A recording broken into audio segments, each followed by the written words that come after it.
प्रेमिकों, मेरे प्रिय साधकों, आज मैं तुमसे एक ऐसे गहन सत्य के बारे में बात करने जा रहा हूं जो शायद तुम्हारे मन को झकझोर दे, जो तुम्हारी सोच की पूरी इमारत को ध्वस्त कर दे। वो सत्य है, जो तुम्हारा बुरा चाहेगा वही बर्बाद हो जाएगा। ये कोई धमकी नहीं है, ये कोई शाप नहीं है, ये कोई भविष्यवाणी नहीं है जो किसी दैवीय न्यायालय द्वारा सुनाई गई हो। ये तो ब्रह्मांड का सबसे बुनियादी, सबसे अनिवार्य, सबसे अपरिहार्य नियम है। जैसे गुरुत्वाकर्षण का नियम, जैसे कारण और प्रभाव का नियम।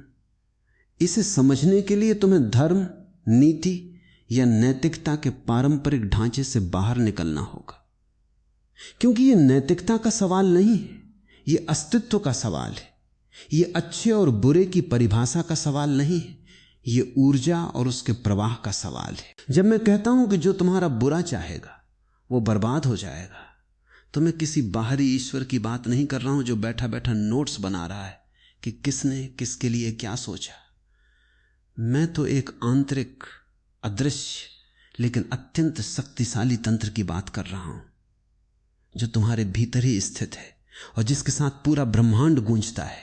यह विचार बड़ा क्रांतिकारी है, क्योंकि सदियों से तुम्हें यह सिखाया गया है कि बुराई करने वाला, बुरा चाहने वाला, दूसरे को नुकसान पहुंचाने वाला, वो बाहर है, वो तुम्हारा शत्रु है, वो तुम्हारा दुश्मन है, वो कोई और है। और तुम उससे डरते हो, तुम उससे बचते हो, तुम उससे लड़ते हो, तुम सुरक्षा कवच बनाते हो, तुम किले बनाते हो, तुम हथियार उठाते हो। लेकिन ओशो कहते, और यही मेरा अनुभव भी है, कि तुम्हारा सबसे बड़ा शत्रु तुम्हारे भीतर है, बाहर नहीं। जो तुम्हें नष्ट कर सकता है वो कोई और नहीं, तुम्हारा अपना अज्ञान है, तुम्हारा अपना क्रोध है, तुम्हारी अपनी ईर्ष्या है, तुम्हारी अपनी हिंसा है। और दिलचस्प बात यह है कि जो व्यक्ति तुम्हारे प्रति बुरी भावना रखता है वो वास्तव में अपने ही भीतर उस बुराई की आग को जला रहा होता है। वो तुम तक पहुंचने से पहले ही उस आग में जलना शुरू कर देता है। वो जिस जहर को तुम्हें पिलाना चाहता है पहले उसे खुद पी लेता है। यह एक अद्भुत नियम है प्रकृति का, अस्तित्व का। तुम अपने हाथ से एक पत्थर उठाकर आकाश की ओर फेंक सकते हो, पत्थर ऊपर जरूर जाएगा, लेकिन गुरुत्वाकर्षण के कारण वो वापस नीचे आएगा। और चोट किसे लगेगी? तुम्हें। तुमने पत्थर फेंका लेकिन वो तुम्हीं पर गिरा। यही जीवन का नियम है। जब तुम किसी के लिए बुराई सोचते हो, जब तुम किसी को नष्ट करने की योजना बनाते हो, जब तुम किसी के प्रति घृणा, द्वेष या ईर्ष्या रखते हो, तो वो पत्थर तुम आकाश की ओर फेंक रहे हो। वो कहीं और नहीं, तुम्हीं पर वापस आएगा। ये न्याय नहीं है, ये गणित है। ये नैतिकता नहीं है, ये भौतिकी है। और यही कारण है कि जो तुम्हारा बुरा चाहेगा वही बर्बाद हो जाएगा, क्योंकि बुरा चाहने की क्रिया, बुरा सोचने की क्रिया, बुरा करने की क्रिया, ये सब तुम्हारे भीतर ही घटित होती है।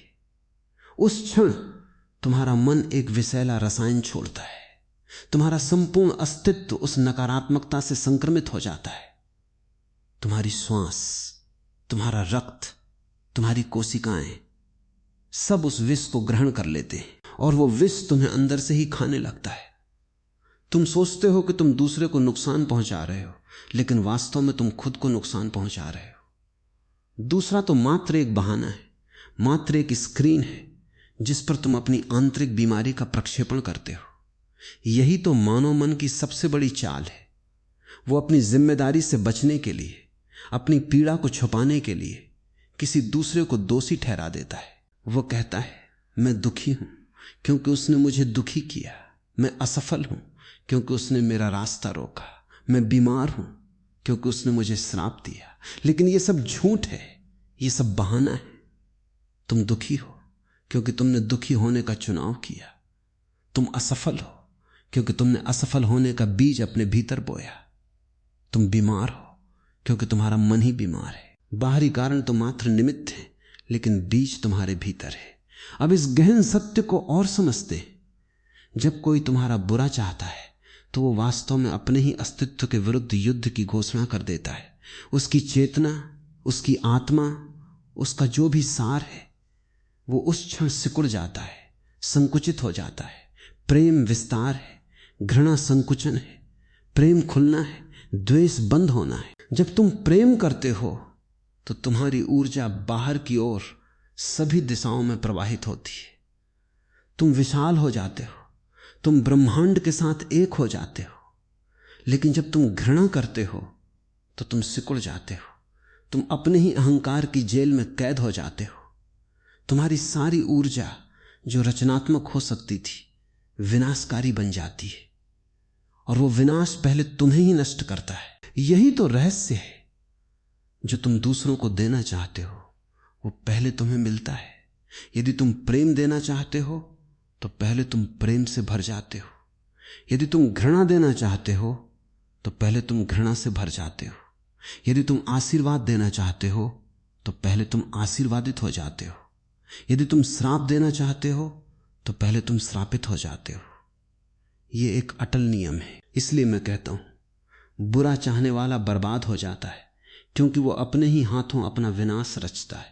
उसे किसी और की जरूरत नहीं, वो स्वयं ही अपना जल्लाद है। ये विचार तुम्हें भयभीत कर सकता है, क्योंकि तुम सोचते हो तो क्या मैं किसी से डरूं, क्या मैं सुरक्षित हूं? लेकिन मैं तुमसे कहता हूं डरने की कोई जरूरत नहीं। जो तुम्हारा बुरा चाहता है वो पहले से ही अपनी बर्बादी की ओर अग्रसर है। तुम उसकी चिंता मत करो, तुम अपनी चिंता करो, तुम अपने भीतर झांको। क्योंकि असली सवाल यह नहीं है कि कौन मेरा बुरा चाहता है। असली सवाल यह है कि क्या मैं किसी का बुरा चाहता हूं। यदि तुम किसी का बुरा चाहते हो तो सावधान हो जाओ, क्योंकि तुम स्वयं बर्बाद होने वाले हो।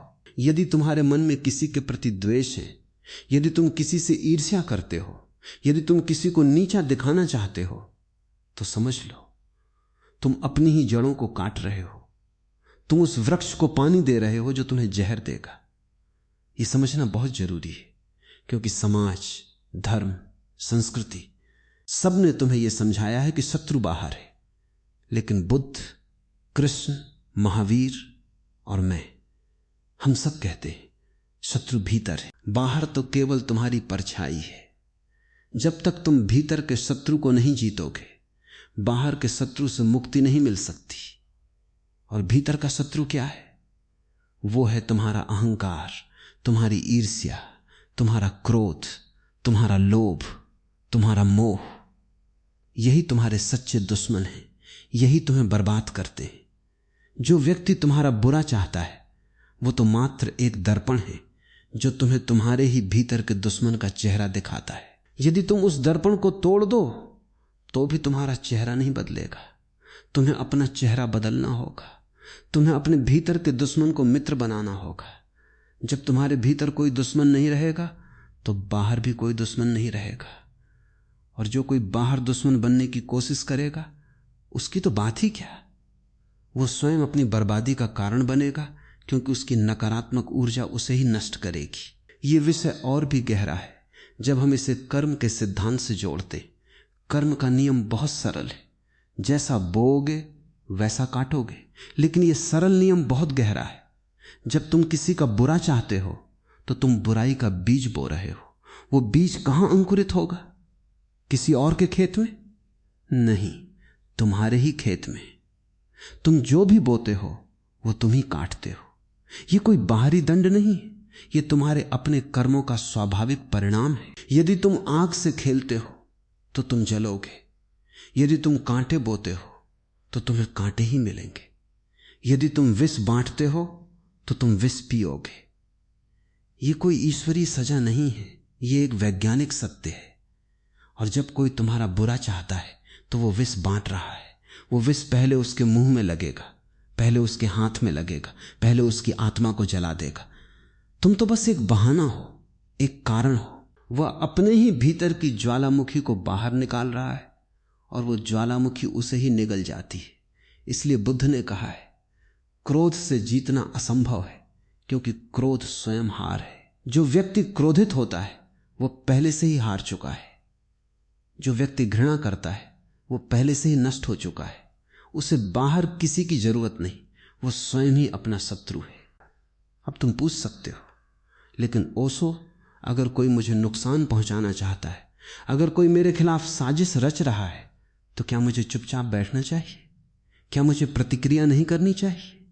यह प्रश्न स्वाभाविक है, क्योंकि तुम संघर्ष, प्रतिशोध और आत्मरक्षा की दुनिया में जीते हो।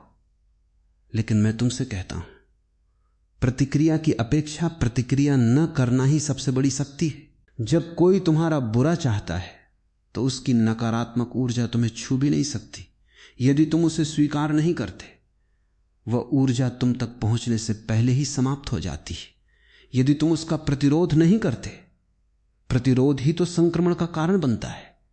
यदि तुम किसी की घृणा का प्रतिरोध करते हो तो तुम उस घृणा को अपने भीतर आमंत्रित करते हो। यदि तुम उसे नकारते हो तो वह तुमसे चिपक जाती है। यदि तुम उससे लड़ते हो तो वह तुम्हारा हिस्सा बन जाती है। लेकिन यदि तुम उसे बस देखते हो, बिना किसी प्रतिक्रिया के, बिना किसी पहचान के, तो वो विलीन हो जाती है। वो अपनी ही निरर्थकता में खो जाती है। यही तो गुरुत्वाकर्षण का नियम है। जो तुम्हारा बुरा चाहता है उसकी बुराई उसी पर गिरती है, बशर्ते तुम उसे थामने की कोशिश न करो। तुम उसे थामते हो तो वो तुम पर आ जाती है। तुम उसे जाने दो तो वो नीचे गिरती है। और नीचे कौन है? वही जिसने उसे फेंका। ये बड़ा सूक्ष्म विज्ञान है, ये आत्मरक्षा है। लेकिन आत्मरक्षा की एक नई परिभाषा, तुम अपनी शांति, अपनी आंतरिक मौन, अपनी चेतना को बचाते हो और बाकी सब अपने आप ठीक हो जाता है। ओशो ने बार बार कहा है, तुम वही हो जो तुम सोचते हो। यदि तुम सोचते हो कि कोई तुम्हारा शत्रु है तो वो शत्रु बन जाता है। यदि तुम सोचते हो कि कोई तुम्हारा मित्र है तो वो मित्र बन जाता है। तुम्हारी धारणा ही तुम्हारी वास्तविकता है। इसलिए जो तुम्हारा बुरा चाहता है वो वास्तव में तुम्हारा बुरा नहीं चाहता। वो अपने ही मन के प्रक्षेपण से ग्रस्त है। वो तुम्हें नहीं देखता, वो अपनी ही कल्पना को देखता है। वो तुमसे नहीं लड़ता, वो अपनी ही परछाई से लड़ता है। और जब वो उस परछाई को नष्ट करने की कोशिश करता है तो वो स्वयं को ही नष्ट करता है। यही तो त्रासदी है, मानव जाति की सबसे बड़ी त्रासदी। हम अपनी ही परछाइयों से डरते, हम अपनी ही परछाइयों से लड़ते और हम अपनी ही परछाइयों में बर्बाद हो जाते। और जो व्यक्ति हमारी परछाई बन जाता है वो भी उसी भ्रम में जीता है। वो सोचता है कि वो हमें नष्ट कर रहा है, लेकिन वो स्वयं नष्ट हो रहा है। ये एक दुखांत नाटक है जो सदियों से चल रहा है। लेकिन जब तुम जाग जाते हो, जब तुम इस खेल को समझ लेते हो, तो ये नाटक समाप्त हो जाता है। तुम कहते हो मैं कोई परछाई नहीं हूं, मैं स्वयं प्रकाश हूं। और जब तुम प्रकाश हो तो कोई परछाई तुम्हें छू नहीं सकती। परछाई तो प्रकाश से ही पैदा होती है, लेकिन प्रकाश को नष्ट नहीं कर सकती। इसी प्रकार जो तुम्हारा बुरा चाहता है वो तुम्हारे प्रकाश को नष्ट नहीं कर सकता। वो तो स्वयं अंधकार है जो प्रकाश से डरता है और प्रकाश से मिलते ही समाप्त हो जाता है। यहां एक और पहलू है, जो तुम्हारा बुरा चाहता है वो वास्तव में तुम्हारा उपकार करता है यदि तुम सजग हो, क्योंकि वो तुम्हें तुम्हारी अपनी कमजोरियों से अवगत कराता है। वो तुम्हें तुम्हारी सीमाओं का आईना दिखाता है। वह तुम्हें जगाता है, वह तुम्हें सतर्क करता है, वह तुम्हें और अधिक चेतन बनने का अवसर देता है। बुद्ध ने कहा है, शत्रु तुम्हारा सबसे अच्छा गुरु हो सकता है, क्योंकि वह तुम्हें धैर्य, क्षमा और करुणा सिखाता है। वह तुम्हारी परीक्षा लेता है और हर परीक्षा में तुम्हारा विकास होता है। इसलिए जो तुम्हारा बुरा चाहता है उससे घबराओ मत, उससे लड़ो मत, उससे नफरत मत करो, बल्कि उसे धन्यवाद दो, क्योंकि वो तुम्हें एक महान अवसर दे रहा है। वो तुम्हें मजबूत बना रहा है, वो तुम्हें शुद्ध कर रहा है। जैसे सोने को आग में तपाया जाता है, उसी प्रकार तुम्हारी आत्मा को शत्रुओं की अग्नि में तपाया जाता है।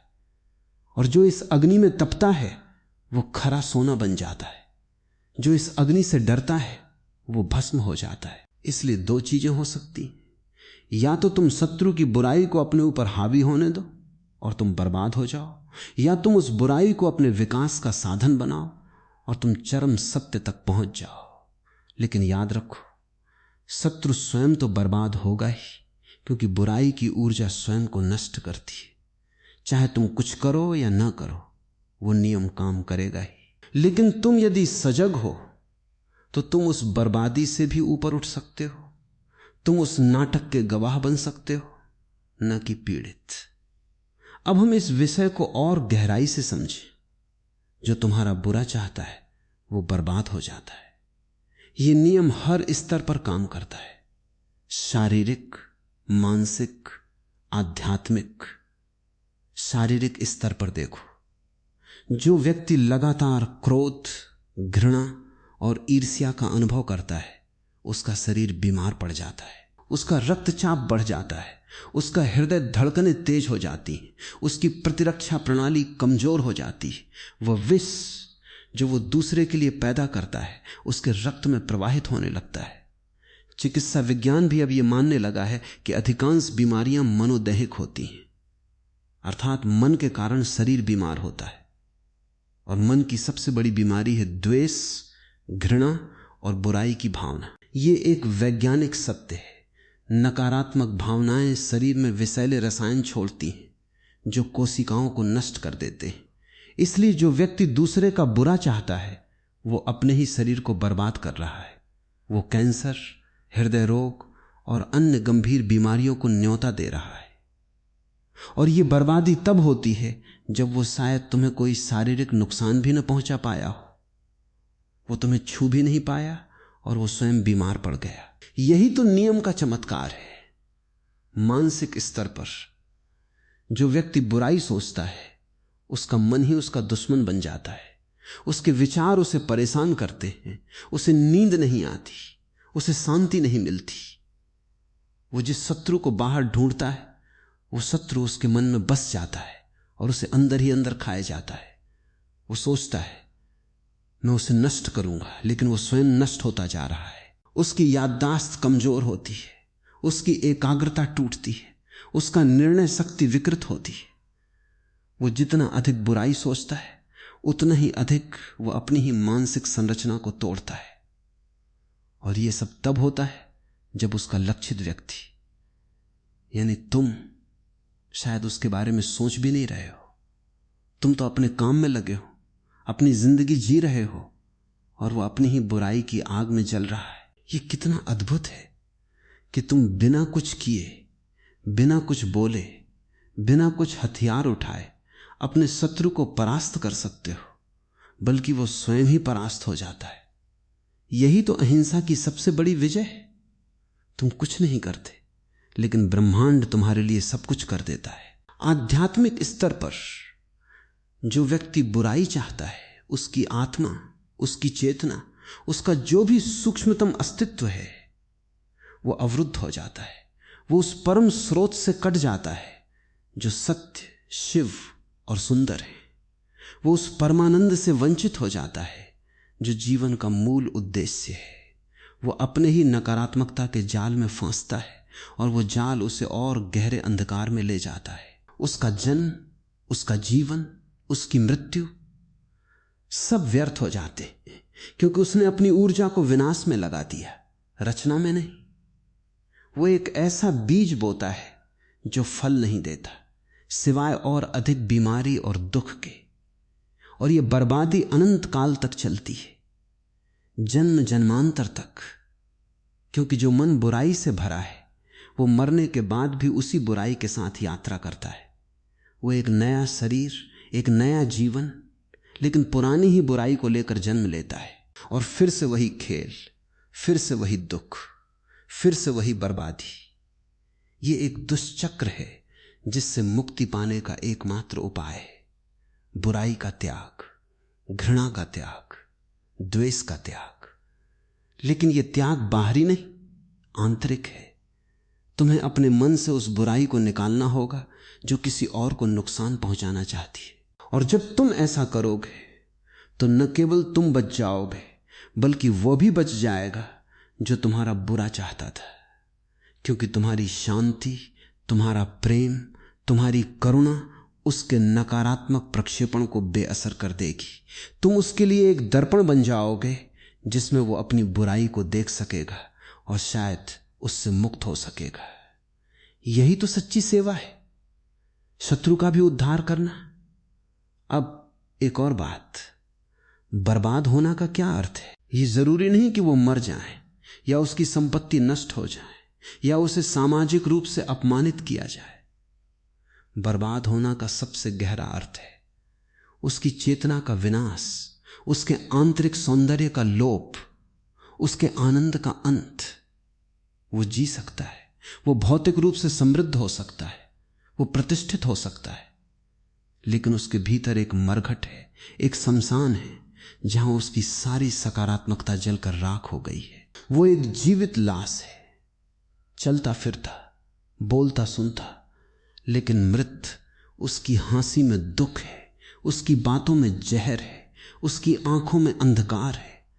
उसने स्वयं को इस कदर बर्बाद कर लिया है कि अब उसे कोई बाहरी शक्ति नष्ट नहीं कर सकती, क्योंकि वो पहले से ही नष्ट है।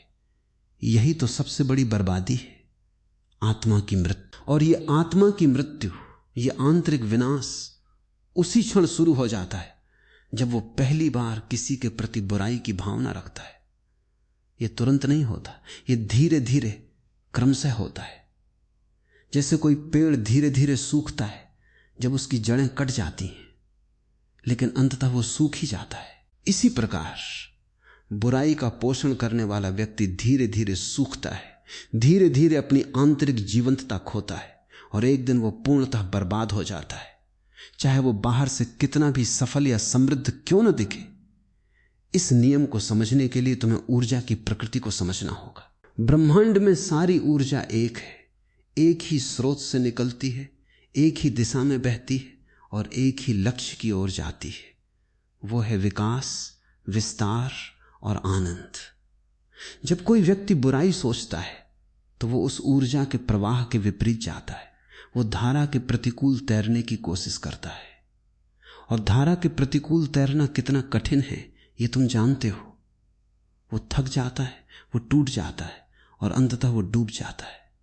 यही बर्बादी है। जो प्रेम करता है वो धारा के साथ बहता है, वो आनंदित होता है, वो तरोताजा होता है, वो मंजिल पर पहुंच जाता है। लेकिन जो घृणा करता है वो धारा के विरुद्ध जाता है, वो संघर्ष करता है, वो पीड़ित होता है और वो कभी मंजिल नहीं पाता। ये बहुत सरल गणित है, फिर भी मानव मन इसे समझने से इनकार करता है, क्योंकि उसे अपनी घृणा, अपने द्वेष, अपनी ईर्ष्या से प्रेम हो गया है। वह उन्हें पकड़े रहना चाहता है क्योंकि वे उसे शक्ति का भ्रम देते, लेकिन वो शक्ति वास्तविक नहीं है, वो केवल एक भ्रम है। जैसे कोई व्यक्ति ज्वालामुखी के मुंह पर खड़ा होकर कहे कि मैं शक्तिशाली हूं, जबकि वो उसी ज्वालामुखी में जलकर राख होने वाला है। बुराई की ऊर्जा भी ऐसी ही है। वो तुम्हें शक्ति का एहसास तो देती है, लेकिन वही तुम्हें नष्ट कर देती है। तो जो तुम्हारा बुरा चाहेगा वही बर्बाद हो जाएगा। ये केवल एक कथन नहीं है, ये एक अनुभव है। ये मैं अपने अनुभव से कह रहा हूं, ये बुद्ध ने अपने अनुभव से कहा, ये कृष्ण ने अपने अनुभव से कहा। और यदि तुम इस पर थोड़ा ध्यान दो, थोड़ा सजग हो जाओ, तो तुम भी इसे अपने जीवन में देख सकते हो। उन लोगों को देखो जिन्होंने अपना जीवन दूसरों के प्रति द्वेष और ईर्ष्या में बिताया। क्या वे सुखी हैं? क्या वे शांत हैं?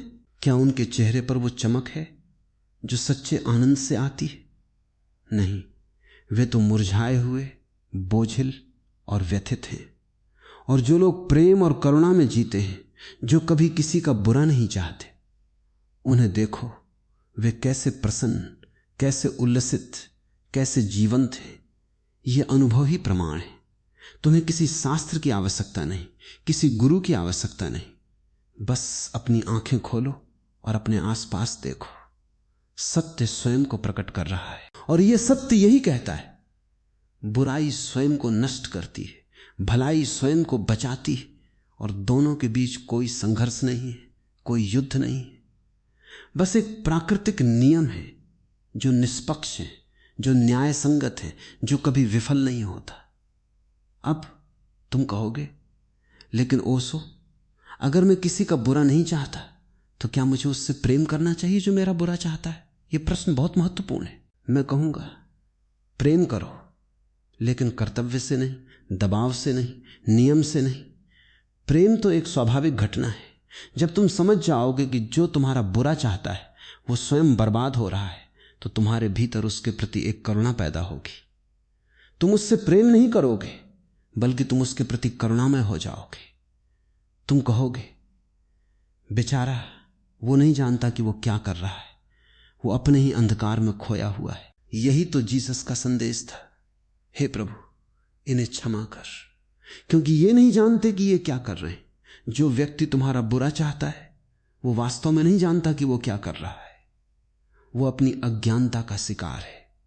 वो बुराई इसलिए चाहता है क्योंकि उसे लगता है कि इससे उसे कुछ मिलेगा, शक्ति, प्रतिष्ठा या संतुष्टि, लेकिन उसे कुछ नहीं मिलता सिवाय दुख के। वो एक भोली भाली आत्मा है जो गलत दिशा में जा रही है। इसलिए तुम उससे घृणा नहीं कर सकते, तुम तो उस पर दया कर सकते हो। और ये दया, ये करुणा ही तो सच्चा प्रेम है। ये प्रेम नहीं है जो किसी से चिपकता है, ये प्रेम है जो दूसरे की पीड़ा को समझता है। इसलिए मैं कहता हूं, बुरा चाहने वाले से घृणा मत करो, क्योंकि घृणा तुम्हें भी बर्बाद कर देगी। घृणा का जवाब घृणा से नहीं, घृणा का जवाब करुणा है। यही तो युद्ध को समाप्त करने का एकमात्र उपाय है। जब तुम दुश्मन को भी मित्र की दृष्टि से देखने लगते हो, तब न तो वो दुश्मन रहता है और न तुम्हारा कोई दुश्मन होता है। और जब कोई दुश्मन नहीं होता तो बर्बादी का कोई कारण नहीं होता।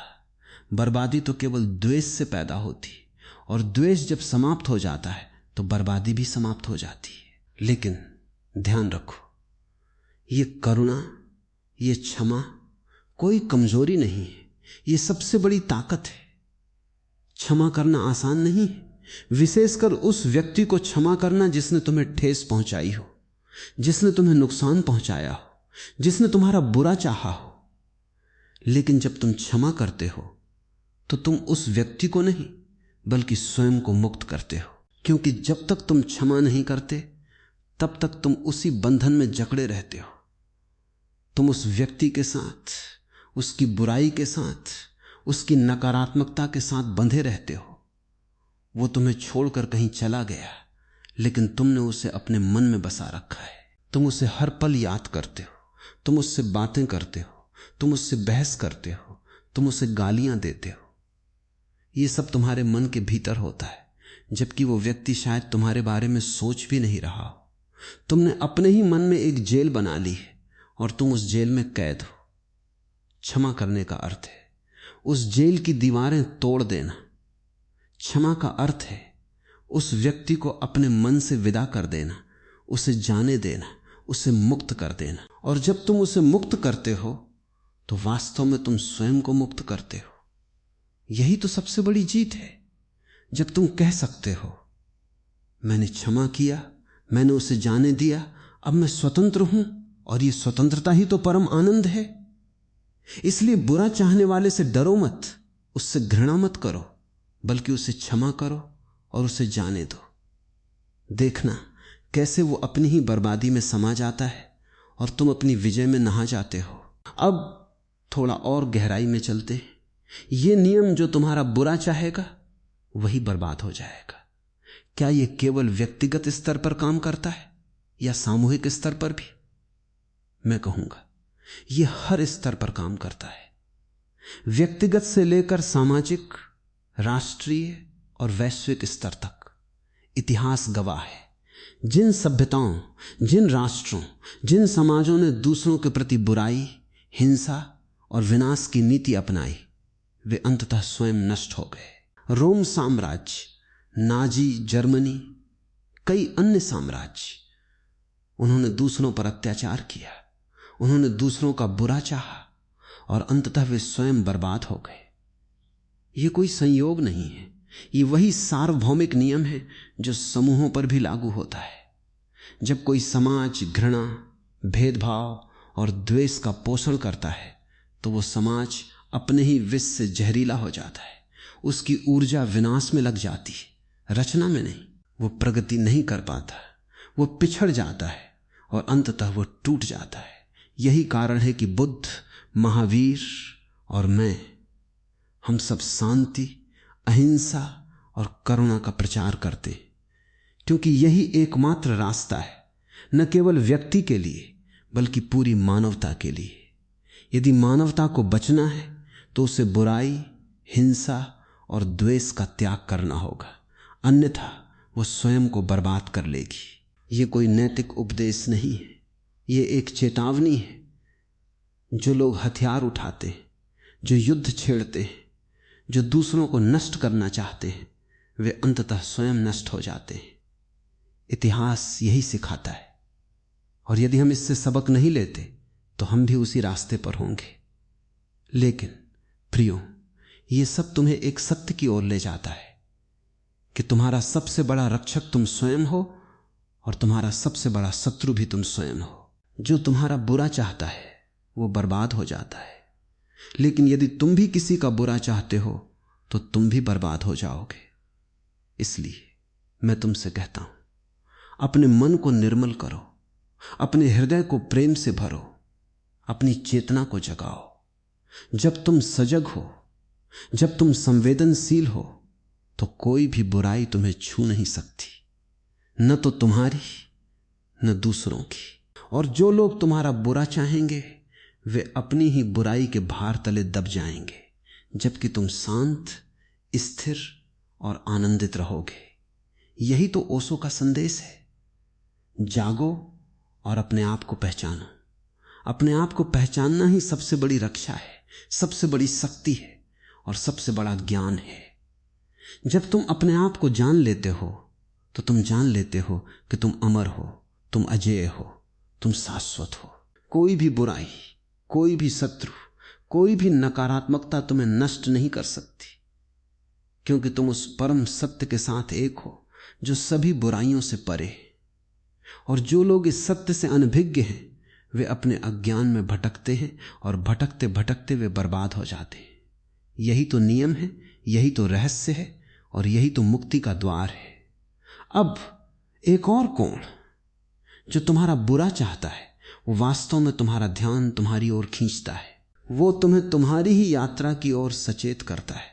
अक्सर ऐसा होता है कि जब हम सुख में होते हैं तो हम आत्मसंतुष्ट हो जाते हैं, हम अपनी वास्तविकता को भूल जाते हैं, हम बह जाते हैं। लेकिन जब कोई हमारा बुरा चाहता है तो हमें झटका लगता है, हम सजग हो जाते हैं, हम अपने भीतर झांकने लगते हैं, हम पूछते हैं क्या गलत है, मैंने क्या किया, मुझे क्या बदलना चाहिए। ये आत्मनिरीक्षण, ये सजगता हमारे विकास का मार्ग प्रशस्त करती है। इसलिए बुरा चाहने वाला अज्ञात रूप से हमारा उपकार करता है। वो हमें हमारी कमजोरियों से अवगत कराता है, वो हमें और अधिक पूर्ण बनने के लिए प्रेरित करता है। यही तो जीवन की विरोधाभासी सुंदरता है।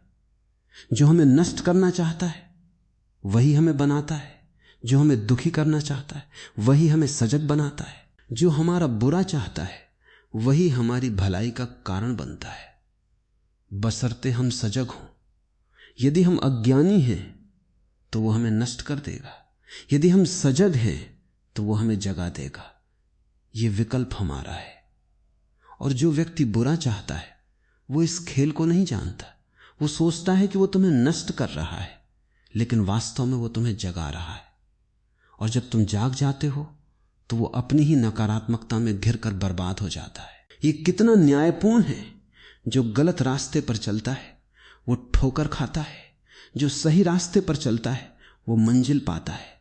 लेकिन दोनों के लिए एक ही रास्ता है, जीवन का अनुभव। ये अनुभव ही गुरु है, ये अनुभव ही शिक्षक है और ये अनुभव ही न्यायाधीश है।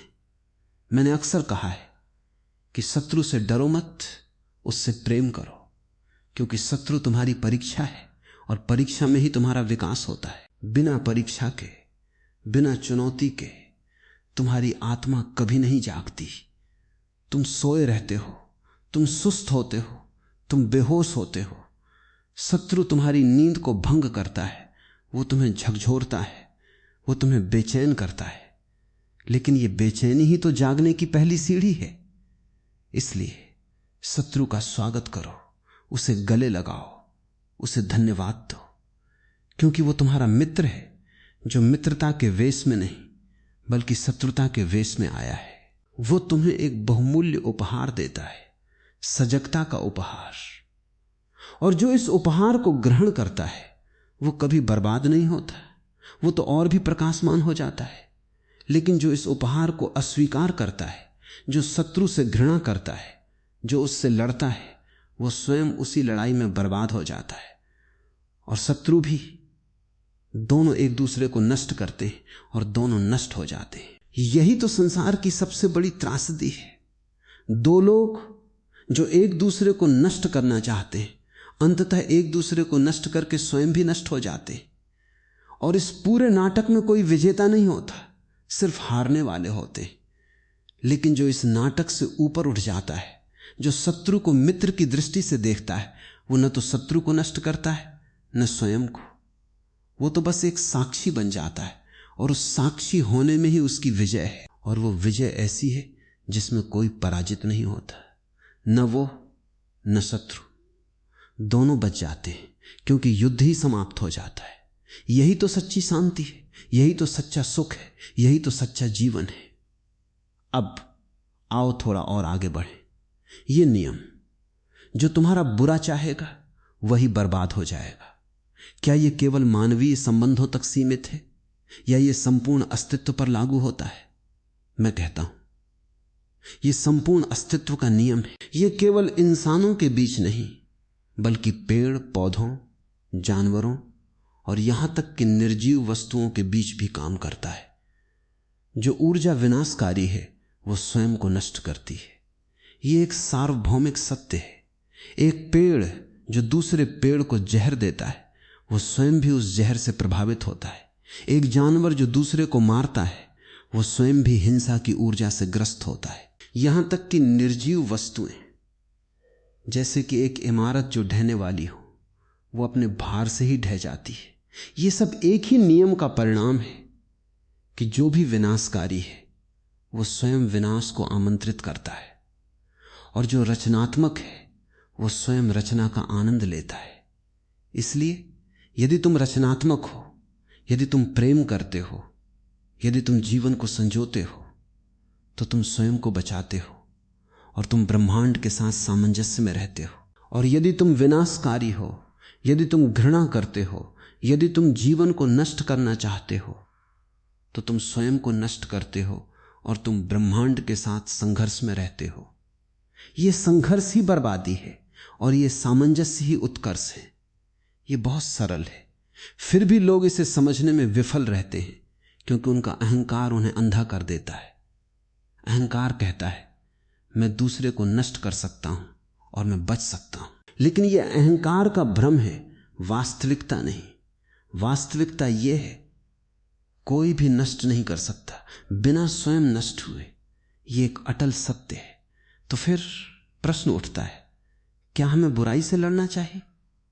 यदि हम बुराई से लड़ते हैं तो क्या हम स्वयं बुराई नहीं बन जाते? यह एक गहन दुविधा है जिसका सामना हर सजग व्यक्ति करता है। मैं कहूंगा बुराई से लड़ने का एकमात्र उपाय बुराई न होना है। बुराई को मत हराओ, बल्कि उसे प्रेम से घेर लो, उसे करुणा से भर दो, उसे समझ से समाप्त कर दो। जैसे अंधकार को प्रकाश से हराया जाता है। तुम अंधकार से नहीं लड़ते, तुम बस दिया जलाते हो और अंधकार स्वयं समाप्त हो जाता है। इसी प्रकार बुराई को बुराई से नहीं, प्रेम से हराया जाता है। घृणा को घृणा से नहीं, करुणा से हराया जाता है। द्वेष को द्वेष से नहीं, मैत्री से हराया जाता है। यही तो महात्मा बुद्ध का संदेश था, यही तो महावीर का संदेश था, और यही मेरा संदेश है कि बुराई के प्रति भी करुणा रखो, क्योंकि बुराई भी एक बीमारी है, एक अज्ञानता है, एक भूल है, और बीमारी को दवा से ठीक किया जाता है, युद्ध से नहीं। बुराई की दवा है प्रेम, करुणा और समझ। और जब तुम बुराई के प्रति भी करुणा रखते हो तो तुम न केवल उसे हराते हो बल्कि उसे बदल भी देते हो। वो बुराई करुणा के संपर्क में आकर भलाई बन जाती है। यही तो सबसे बड़ा चमत्कार है, प्रेम का चमत्कार, जो शत्रु को मित्र, बुराई को भलाई और अंधकार को प्रकाश में बदल सकता है। और जो इस चमत्कार को कर सकता है वो स्वयं कभी बर्बाद नहीं होता, वो तो अमर हो जाता है, वो तो दिव्य हो जाता है।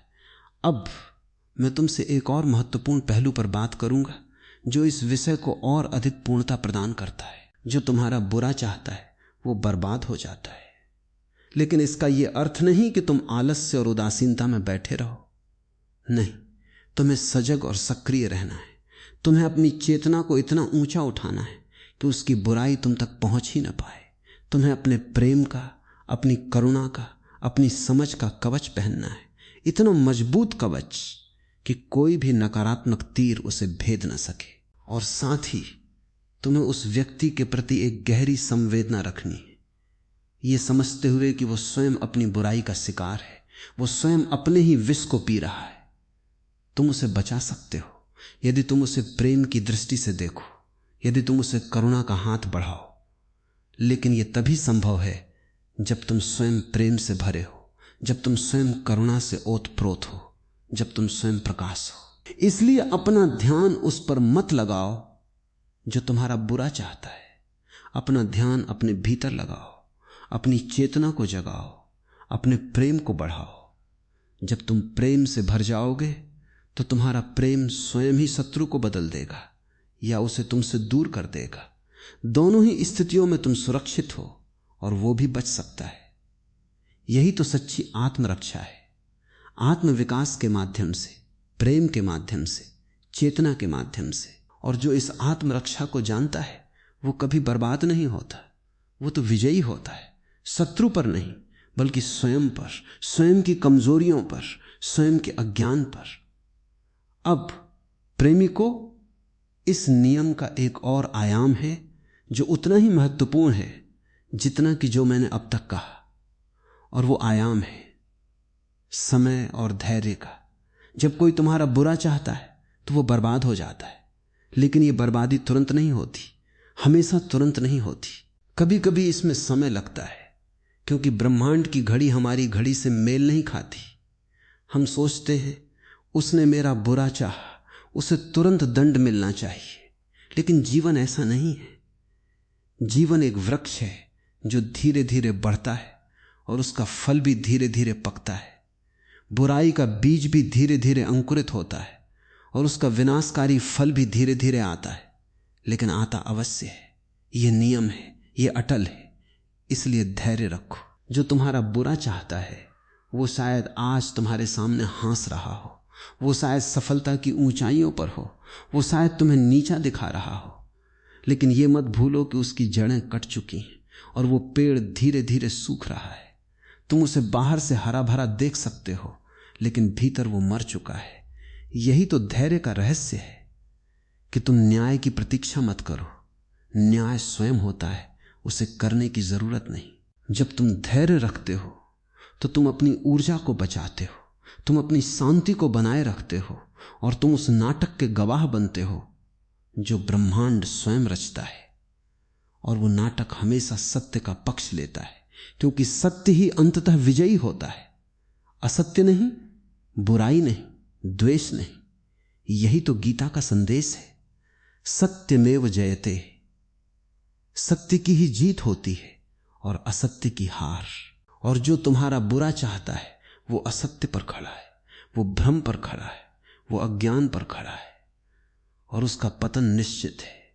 लेकिन उस पतन को देखने के लिए तुम्हें आंखें चाहिए और धैर्य चाहिए। जल्दबाजी मत करो, क्योंकि जल्दबाजी में तुम भी उसी अधीरता के शिकार हो जाओगे और वही अधीरता तुम्हें बर्बाद कर सकती है। इसलिए शांत रहो, स्थिर रहो और देखते रहो कैसे ब्रह्मांड अपना काम करता है, कैसे हर पत्थर अपनी जगह गिरता है, कैसे हर बीज अपना फल पाता है। और जब तुम ये देख लोगे तो तुम्हें इसमें एक अलौकिक सौंदर्य दिखाई देगा। एक न्याय जो बिना किसी न्यायाधीश के संचालित होता है, एक दंड जो बिना किसी दंडक के दिया जाता है, और एक मुक्ति जो बिना किसी मोक्षदाता के मिलती है।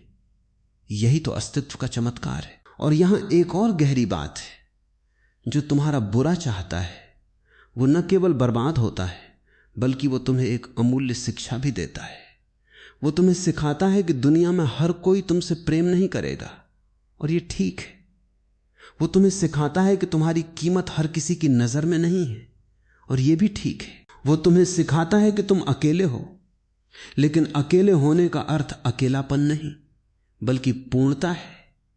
कि तुम आत्मनिर्भर हो, तुम स्वयं पर्याप्त हो।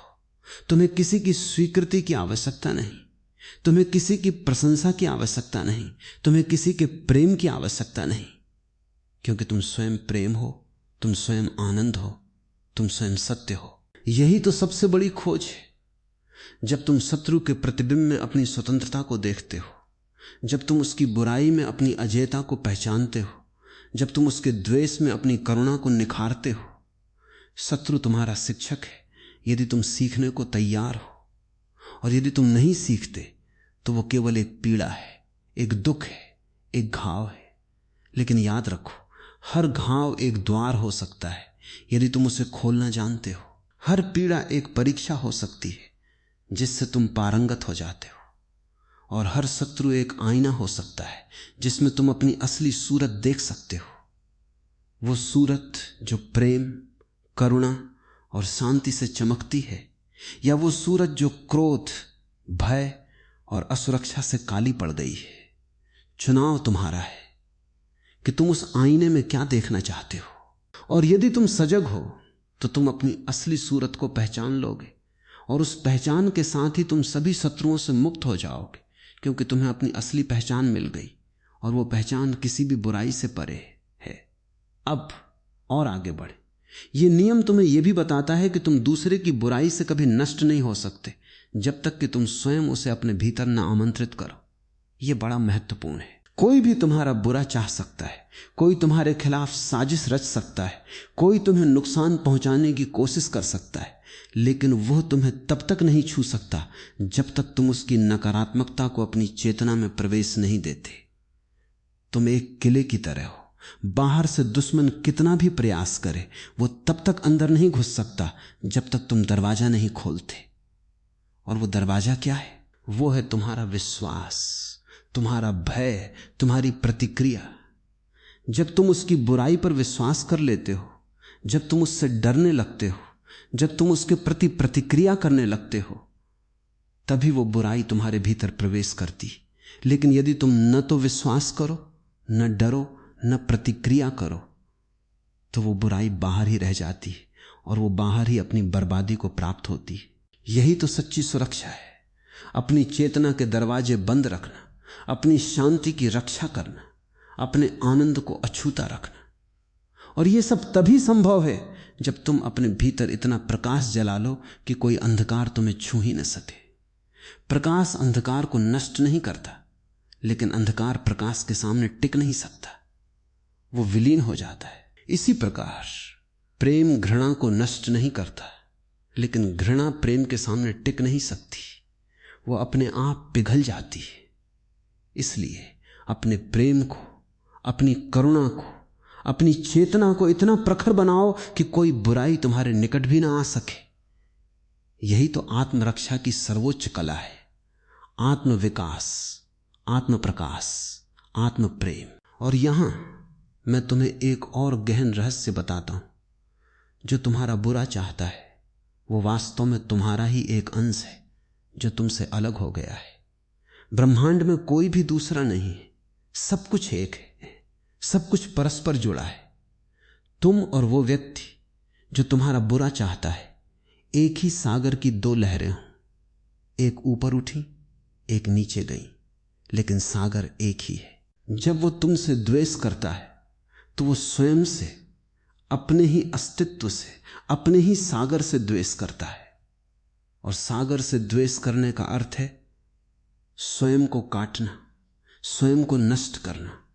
यही कारण है कि वो बर्बाद हो जाता है, क्योंकि वो स्वयं के विरुद्ध जाता है, वो अपनी ही जड़ों को काटता है। और तुम यदि इस सत्य को समझ लो तो तुम उससे द्वेष नहीं कर सकते, क्योंकि वो तुम्हारा ही एक रूप है, वो तुम्हारी ही यात्रा का एक हिस्सा है, वो तुम्हारी ही कहानी का एक पात्र है। जब तुम ये समझ लेते हो तो करुणा स्वयं बहने लगती है। तुम उसके प्रति न तो घृणा करते हो, न भय, न क्षोभ।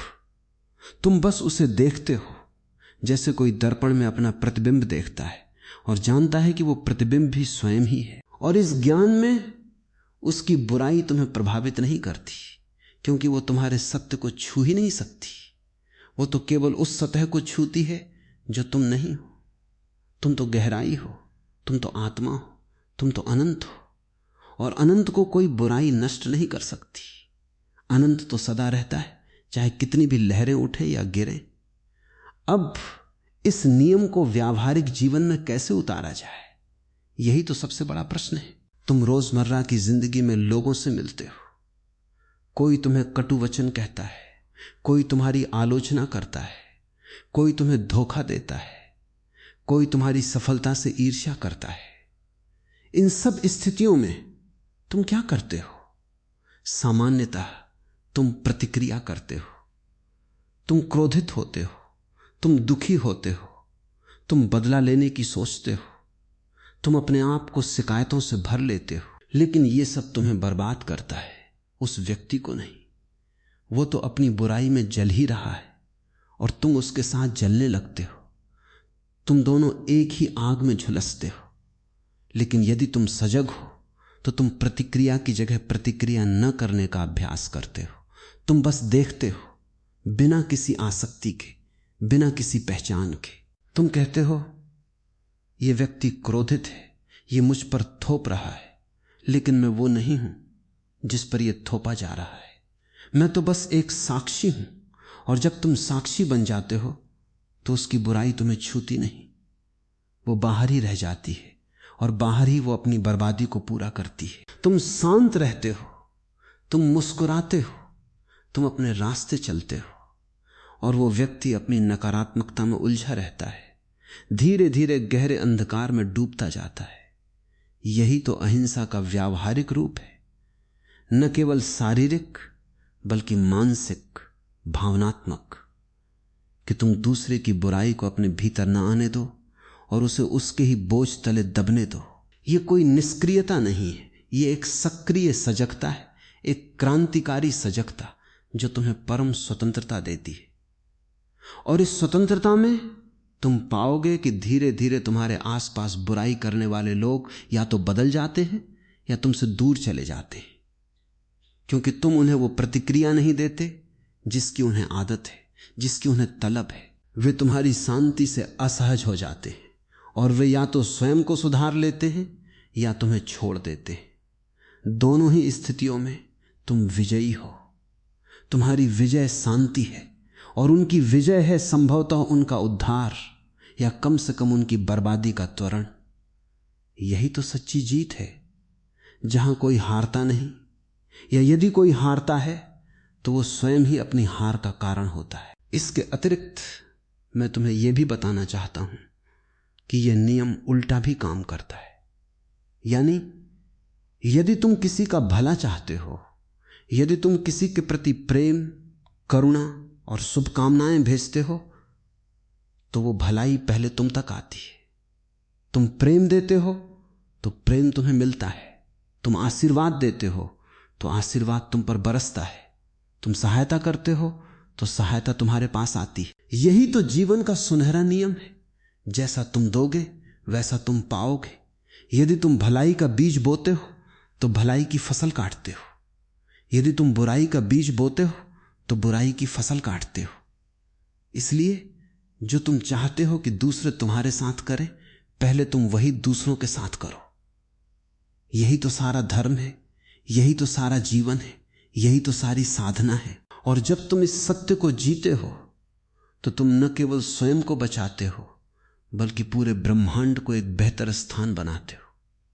तुम्हारा एक छोटा सा प्रेम का कार्य, एक छोटी सी करुणा की क्रिया पूरी दुनिया में गूंज सकती है और हजारों लोगों के जीवन को बदल सकती है। यही तो महात्मा बुद्ध, जीसस, महावीर और सभी महापुरुषों ने किया।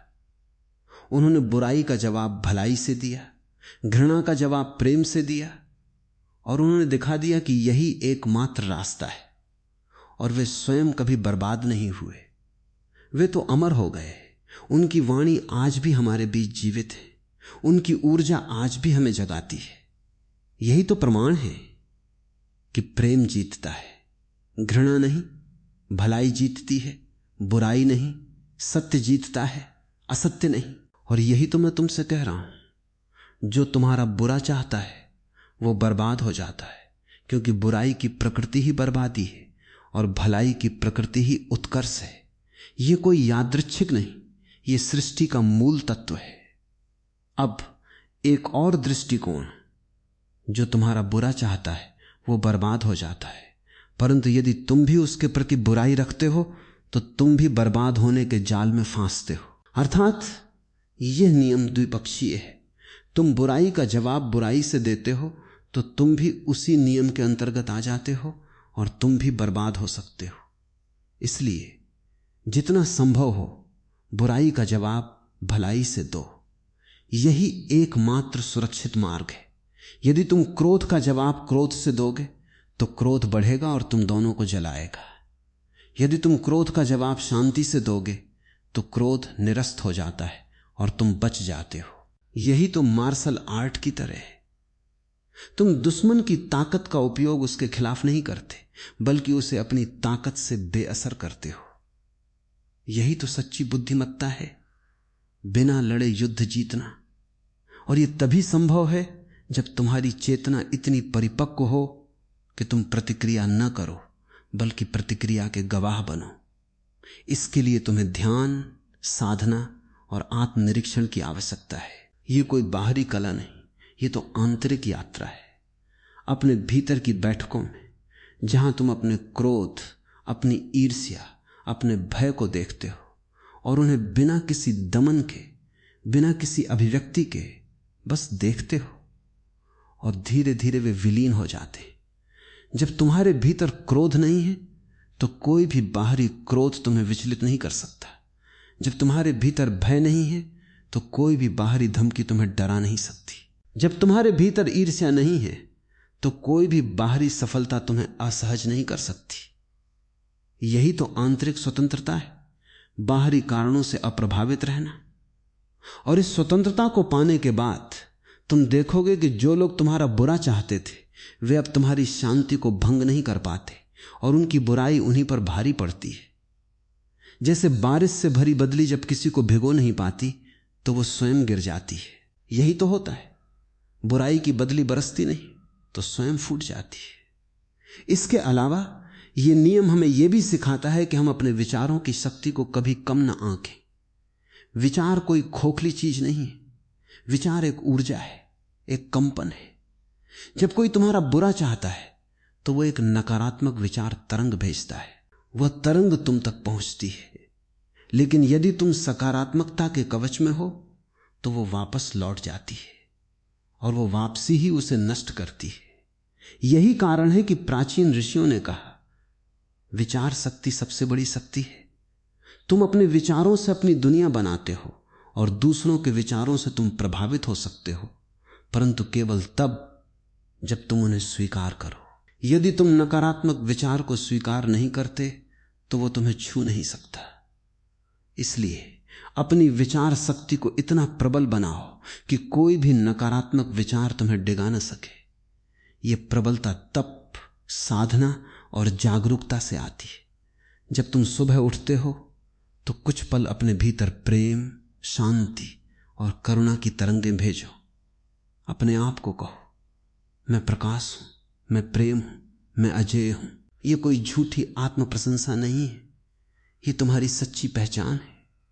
जब तुम इस पहचान को जीने लगोगे तो तुम्हारी ऊर्जा इतनी उच्च कंपन पर होगी कि निम्न कंपन वाली बुराई तुमसे टकराकर वापस लौट जाएगी और अपने स्रोत को ही नष्ट करेगी। और यह सब बिना किसी प्रयास के, बिना किसी संघर्ष के, बिना किसी लड़ाई के होता है। यह तो तुम्हारे होने की गुणवत्ता है। इसलिए अपनी चेतना को ऊंचा उठाओ, अपने प्रेम को विशाल बनाओ, अपनी करुणा को अनंत करो और देखो कैसे सारी बुराई तुमसे दूर हो जाती है। और जो लोग बुराई का सहारा लेते हैं वे स्वयं अपने अंधकार में विलीन हो जाते हैं। अब एक और बात, यह नियम न केवल बुराई करने वाले को बर्बाद करता है बल्कि उसे बार बार जन्म लेने के लिए भी मजबूर करता है जब तक वो अपने कर्मों का फल नहीं भोग लेता। यह एक गहन आध्यात्मिक सत्य है। जो बुराई करता है वो उस बुराई के बंधन में बंध जाता है और उसे जन्म जन्मांतर उस बुराई का फल भोगना पड़ता है। यह बर्बादी केवल एक जीवन की नहीं, यह अनंत जीवनों की बर्बादी है। वो अपनी आत्मा पर ऐसे कलंक लगाता है जिन्हें मिटाने में सदियां लग जाती हैं। और ये सब इसलिए क्योंकि उसने एक क्षण के लिए एक व्यक्ति के प्रति बुराई की भावना रखी। देखो कितना गहरा प्रभाव है एक विचार, एक भावना जो क्षणिक हो सकती है लेकिन उसके परिणाम अनंत काल तक चलते हैं। यही कारण है कि बुद्ध ने सम्यक संकल्प, सही विचार पर इतना बल दिया, क्योंकि विचार ही बीज है और बीज से वृक्ष बनता है। यदि विचार बुरा है तो वृक्ष भी बुरा होगा और फल भी बुरा होगा, और वो फल तुम्हें खाना ही पड़ेगा, चाहे तुम कितनी भी कोशिश करो, चाहे तुम कितना भी इनकार करो, चाहे तुम कितना भी भागो, तुम अपने बोए का फल काटोगे ही। इसलिए सजगता से अपने विचारों को चुनो, अपनी भावनाओं को शुद्ध करो और अपने कर्मों को प्रेम से सींचो। और जब तुम ऐसा करोगे तो तुम न केवल अपनी बर्बादी से बच जाओगे बल्कि दूसरों की बर्बादी को भी रोक पाओगे, क्योंकि तुम्हारा जीवन एक मिसाल बनेगा, एक आदर्श बनेगा, एक प्रकाश स्तंभ बनेगा जो उन अंधेरे जहाजों को रास्ता दिखाएगा जो बुराई के समुद्र में भटक रहे हैं। और यही तो सच्ची सेवा है, अपने जीवन के माध्यम से दूसरों को जगाना, अपने प्रेम के माध्यम से उन्हें ठीक करना, अपनी करुणा के माध्यम से उनके अंधकार को मिटाना। यही तो सन्यास है, अहंकार को त्यागना, प्रेम को अपनाना और पूरे अस्तित्व के साथ एक हो जाना। और अंततः इस पूरे प्रवचन का सार यह है कि तुम अपनी चेतना को इतना परिष्कृत करो कि कोई बुराई तुम्हें प्रभावित न कर सके, और जो बुराई तुम्हारी ओर आए वो अपने ही बोझ तले दबकर समाप्त हो जाए। ये कोई जादू नहीं, ये विज्ञान है, चेतना का विज्ञान, प्रेम का विज्ञान, करुणा का विज्ञान। और जब तुम इस विज्ञान को अपने जीवन में उतार लेते हो तो तुम स्वयं एक जादूगर बन जाते हो जो बिना किसी मंत्र के, बिना किसी क्रिया के, बिना किसी हथियार के अपने चारों ओर प्रेम, शांति और सुरक्षा का एक घेरा बना लेता है। और उस घेरे में कोई बुराई प्रवेश नहीं कर सकती, वो तो बाहर ही टकराती है और अपने ही टकराव में चूर चूर हो जाती है। यही तो मेरा संदेश है। डरो मत, चिंता मत करो, क्रोध मत करो, घृणा मत करो, बस प्रेम करो, करुणा बहाओ, सजग रहो और साक्षी बनो। देखो कैसे ब्रह्मांड तुम्हारी रक्षा करता है, कैसे तुम्हारे शत्रु स्वयं तुम्हारे मित्र बन जाते या स्वयं बर्बाद हो जाते। तुम्हें कुछ नहीं करना, बस अपनी आंतरिक यात्रा जारी रखनी, और उस यात्रा में तुम पाओगे कि धीरे धीरे तुम्हारे आसपास की दुनिया बदल जाती है। जो लोग तुमसे द्वेष रखते थे वे या तो प्रेम करने लगते हैं या तुमसे दूर हो जाते हैं। जो परिस्थितियां तुम्हें कठिन लगती थीं वे सरल हो जाती हैं। जो अंधकार तुम्हें घेरे था वो प्रकाश में बदल जाता है। ये कोई कल्पना नहीं, ये मेरा और हर जागृत व्यक्ति का अनुभव है। ये अनुभव ही तुम्हें विश्वास दिलाता है कि सत्य की जीत होती है, कि प्रेम की जीत होती है, कि भलाई की जीत होती है, और जो बुराई है वो स्वयं अपने पैरों पर कुल्हाड़ी मारती है। तो प्रिय साधकों, इस नियम को अपने हृदय में उतार लो। जो तुम्हारा बुरा चाहेगा वही बर्बाद हो जाएगा। इसे अपने जीवन का आधार बनाओ, इसे अपनी चेतना में रचा बसा लो। और जब भी कोई तुम्हारे प्रति बुराई करे, याद रखना ये मेरी बर्बादी नहीं है, ये उसकी बर्बादी है। मैं तो बस एक साक्षी हूं, एक मुस्कान के साथ, एक शांत मन के साथ, एक प्रेम भरे हृदय के साथ। और इस मुस्कान में, इस शांति में, इस प्रेम में तुम सबसे बड़े विजेता हो। उस व्यक्ति पर नहीं बल्कि अपनी कमजोरियों पर, अपने भय पर, अपने अहंकार पर।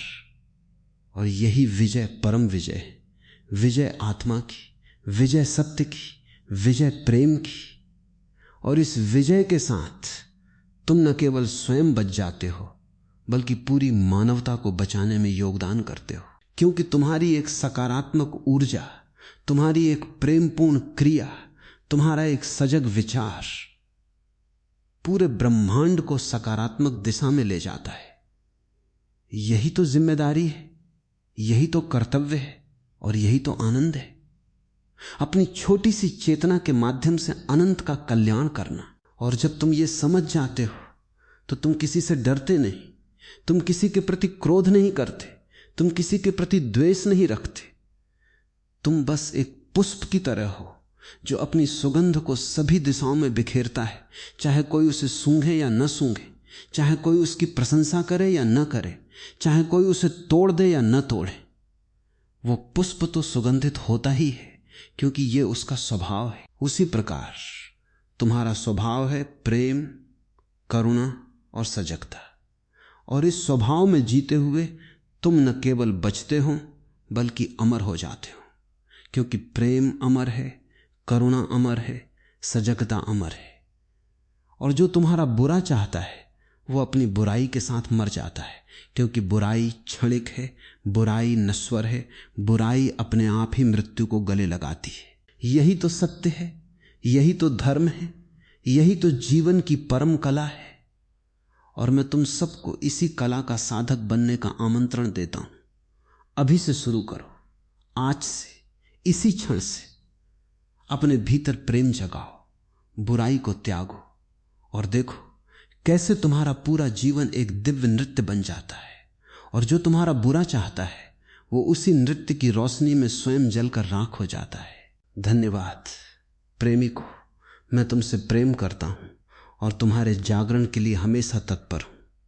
अब इस वाणी को अपने हृदय में उतारो और जियो, जियो एक नए जीवन को जो बुराई से परे है, जो प्रेम से भरा है, जो अनंत आनंद का सागर है।